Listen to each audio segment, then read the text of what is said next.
going on, everybody? Welcome. Look, joined us by Cardell Dudley Jr. We got Raymond Lyons, Wilson Tarpe Jr., and Ray was in the ESA tonight. It's the Wings. It's the first of two games against the Wings tonight, and then again on Saturday.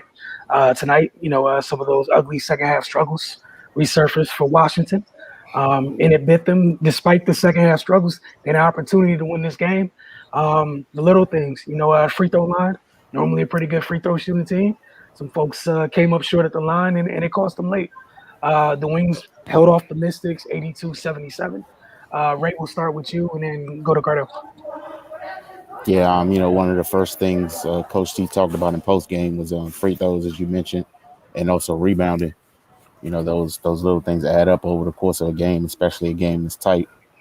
So yeah, man, he seemed a little, frustrated with good reason. This was a big game, in regards to playoff implications.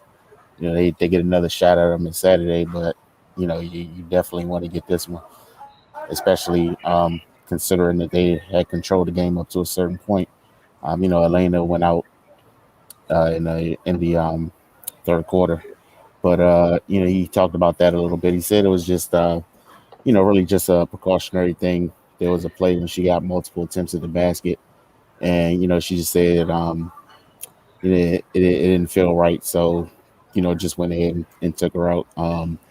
Doesn't appear to be anything serious, but that's all the update he gave. Of course, we don't know. We won't know until she's fully evaluated and by staff and things like that. But man, it would have been a good one to have, especially considering Tina's out and then Elena went out early. But the bench they came in and they did their part tonight. Teresa Plaisance and Sydney Weiss, they had a big impact on the game. And they were kind of it was needed, and they were kind of thrust into that position. Just given the status of the roster right now. But yeah, man, they in the first half they did a pretty good job containing Enrique, but we all know what the type of scorer she is. Coach Tebow talked about that as well. He said that their plan worked to a certain extent, but it got to a point where she just found a way as she tends to do. The trapping, she started splitting the double teams, and once that happened, it was just a defensive breakdown, and she was getting straight lines to the basket. So yeah, man, it is with a score like that. Sometimes they just kind of have their way, but they did a great job containing her early on. But eventually as the game went on, her relentlessness just kind of took over. So yeah, again, these are the dog days. Somebody asked whether was there any silver lining to the game, but Coach T was emphatic about it not being any moral victories at this point of the season. This is just these are the dog days. They're fighting for their lives right now, their playoff lives. So a loss is a loss, and they're just going to try to bounce back and get this one back on Saturday. Cardell. Yeah, I think the Wings. I think their length and athleticism bothered the Mystics greatly. It was hard for the Mystics to kind of get the shots that they were getting against the Sparks. You know what I mean? I know in one play they kind of simulate what I'm talking about. It's Plaisance had a three. She pump fake, sidestep dribble, and was trying to get an attempt. They tied her up and just took the ball from her. Like not only could she not get it off, keep in mind Plaisance about 6'4", 6'5". So not only could she not get the shot off, they're so quick and long, they can actually jump, recover, and pretty much do what Kawhi does and just snatch the ball from you or whatnot. I forgot who did it. That it was Bella. You said who? Mm-hmm. It was Bella. Isabella, yeah. And speaking of Isabella, I was about to get to her. She was dominant. I feel like she was the player of the game. I know Wale did what she did. She closed it out, but they really couldn't guard her. I mean, with 21 points, 10 rebounds, 10 to 15 from the field, that's what helped get Wale going because they were so scared of her rolling or popping out. The bigs ain't help. Yeah, I mean, I got to stay with her. You know what I mean? And one on one, Ogunbowale is a handful, man. You know what I mean? So. And once both of them, I mean, you got one going. Once Ogunbowale got going, it was just all she wrote, man. And yeah, their size. Of the Wings have 5 players between 6'3" and 6'5". If you include Sabali, she didn't even play. She's out with an Achilles injury. You understand what I'm saying? Like, and it wasn't just Isabella. Kyer, she's special. She showed tonight why I felt like she should have been the #1 pick. Like she's starting to come on quick as hell, man. She's starting to figure it out. Her combination of skill, size, and IQ and athleticism was scary, man. Like she had 9 points and 5 rebounds. She had a nice assist. I forgot who was going back door, but she literally threaded the needle through the Mystics defense and found I forgot who it was, and they scored inside. And and then they put her on Delanon, and she did a good job on Delanon before Delanon got hurt. Like she's taller, she's longer, and she's athletic as hell. So obviously with Delanon, with her condition currently, without her being in full game shape and being in rhythm, that's a hard matchup. You know what I mean? And that's what they do. They have a lot of depth up front, man, and they can throw that at the Mystics. And right now, especially with Tina out and Deladon being hobbled and on restriction, they don't have it, man. Because I hate to say it up front, but we keep the buck on this show, man. If you take Maisha and Tina away, and especially with Deladon being hobbled like she is up front, the Mystics kind of soft at first. Like they soft, and teams know that. So when you go up against a team that's this deep up front, it's problems. That's why they were out rebounded 35-25. You know what I mean? That's why they got to the free throw line and they converted and everything. That's why Isabella Harrison, look, I'm pretty sure Tabal was not expecting her to come in and drop 21 to 10 on them. Like that was the lead. They was probably focused on Ogunbowale more so. You know what I mean? And she did, man. I mean, it's just tough. You know what I'm saying? And I'll give Maisha Hines Allen credit. She's been stepping up with Tina out. She's kind of been a Mrs. Work also the last couple games, but she 16-5 and 4, but she need help up front, man. She need help. I'm talking about scoring wise and defensively. You know what I mean? I know play size. She had a solid game off the bench. The bench showed her they had 33 points. I think this might be the most they scored all season. I feel like it is. Yeah, I feel like it is like by a lap. Yeah. So the bench, and this what makes it hurt more. They finally got strong bench production. They still lost at home to a team they needed to beat because you only got 8 games left to try to make a run again at AC. And now you're in a tiebreaker situation, especially if you lose on Saturday to the Wings. It's going to be tough, man. And I know, like I said, play song. She had 13-5. 5 or 6 was but she got to get tougher, man. She got to get tougher defensively, man. Like they be roughing her. And it's about pride. Like throw your body around. What you? It's like she holding back. What you holding back for? You know what I mean? Like I just talked about the play where she palm face, she sidestep, and Isabella recover and just snatch the ball from her. That shouldn't happen. I'd rather you just shoot a wild shot, get blocked, but like she come down, recovering, just snatching the ball. Like nah, you gotta get tougher down there. It is what it is. Like every team in playoff mode, especially if they in that race and they got a legit shot. So. Maisha until Tina come back, and we don't even know what Deladon's condition gonna be.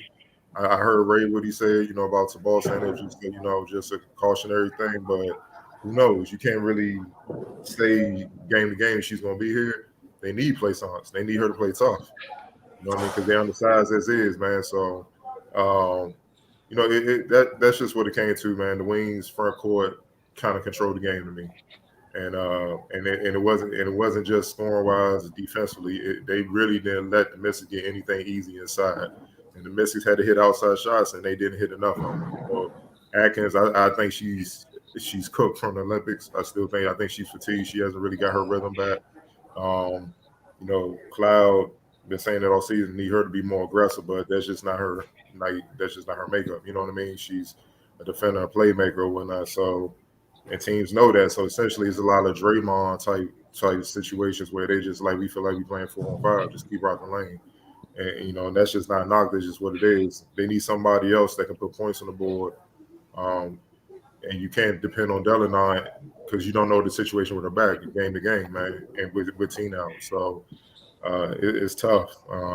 If the bench can keep bringing that, that's good, but somebody that started lineup gonna really have to start hitting some shots. It would preferably be Atkins, But I think she's just fatigued, man. I think she's just done. You know what I'm saying? And plus, she's one of those players that don't know how to not play all out for like pace herself. She's just not. That's not her makeup, which I love. But sometimes you gotta you gotta tiptoe a little bit. You gotta chill a little bit to have something left to finish. You know what I'm saying? So all in all, man, they had a chance, and hopefully on Saturday they can correct some things and get the win because it's getting real now. Yeah, I had the standings up there for a little bit while you guys were talking. They're in 10th right now at 9-15. The Sparks at 10-15. The Liberty are in 8th at 11-15. It was not over by any means, but what the Wings did tonight, why this was important for both teams, Dallas slid up to 7th.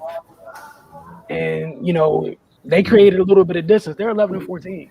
That's almost what they created 2 games worth of distance tonight with the win over Washington at least. So it was huge. The other thing you guys mentioned, Enrique and definitely Isabel Harrison. Mariah Jefferson was annoying to Washington a little bit too. She was able to keep her handle, get in the lane, hit pull-up jumpers. Like that was the thing, and this is the thing that Cardell and Ray, you guys were mentioning it. With Washington, this iteration doesn't have folks to kind of take the pressure off some of their horses. And tonight we saw Enrique had that luxury where a couple players, while Washington was focused on taking her out, Mariah got the going. Isabel got going. They did a good job on Mabry for the most part. But then, you mentioned Awaka Kuyer. She got going. Different players stepped up in different moments, and it affected what Washington wanted to do defensively. And like you guys said, after a while, and I thought Enrique did a good job just kind of maturing this year, doing a better job. Not always looking for a shot, but taking what the defense giving you. If you walling me off, fine. She had 9 assists tonight. Probably could have had a couple more if folks finish at times, but she did a great job kind of picking and choosing when to get hers, when to drop it off, and that's why Isabel had a great game and making them pay. And the other tough things you were mentioning, Cardell, keep in mind some of the folks that are back we outside of the Olympians, like Maisha's still in the minute restriction. So even at times when you would like to keep her on the floor, when you're talking about what's going on, you can't. So like it was cool that the bench did what they did. I'm gonna have to bring that on a regular basis the rest of the way because they need it. This iteration, they don't have the things past it, even some of the things last year's group had. And it is what it is. This is a group that they have, and they just probably want to go ahead and get in the mindset right now. Belladon, just if she's there, it's a cherry on top. If not, plan to go to work without her. Like it is what it is. Should have been there. Should have been there that mindset. Obviously, but they are what they are. The last thing I wanted to double down on is Cardell mentioned. We talked about how important it is, how where the WNBA is going in the league with these special types of front court players. Man, Dallas was just like, we're going to keep shaking them until something pans out. And they got a stable level. And I'm not mad at them at all. Like you said, Sabali didn't play, but Mela Alari was all over the floor. I don't think, the box score is not going to show the type of impact she had tonight. And it went a long way, like you guys said, mentioned with the length on both ends. And it's a big win for Dallas and Washington. You got a little bit of time, but hey, Saturday's gonna be here soon, man. It's up to you guys. Do what you need to do. Is right now, he's still mathematically he's still there, but there's not a lot of time left. And you see with this type of year, people aren't playing down the stretch. Folks is trying to get everything they need to get right now. So nothing's gonna be easy the rest of the way. You guys, anything else you wanted to add? 48% shooting from the field, 40% shooting from deep, and you still lose. That's tough. I'm just looking at that. I can't take my eyes off that. That hurts. So for all you folks out there don't think defense matters, here you go. I mean, we saw the defense work for the Wings.